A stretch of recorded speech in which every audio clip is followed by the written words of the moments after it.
Yan guys, bumaba na yung tubig. Pinapakpilan na natin yung part ng ng Tyrite 51, 52 para mamaya pag natapos na yan, yun namang ito yung mga tapos na yung yung pump out. Yan, lumutang na yung Tyrite 51, 52 yan, pinapakpilan na natin. So pag natapos yun hanggang sa dulo, babakpil natin. Yan, mababa na yung tubig. Backfill na natin yan, binabackfill na natin. Umpisa na natin backfill yung part ng T152. So yun sa kabila, mamaya babackfill natin yun.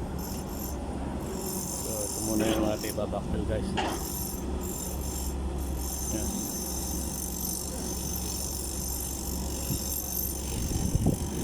Tyrite 51, 52.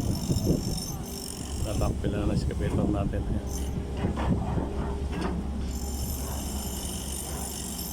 Yan, nakita niyo yung Tyrite 52 yun.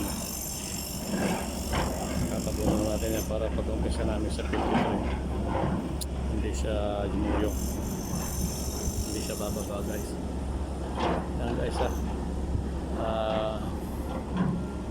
yan yung pati na lumutang na yung 51, 52, yun ang ating tinatambakan ngayon. So pagka lumutang na yung tubig, wala na.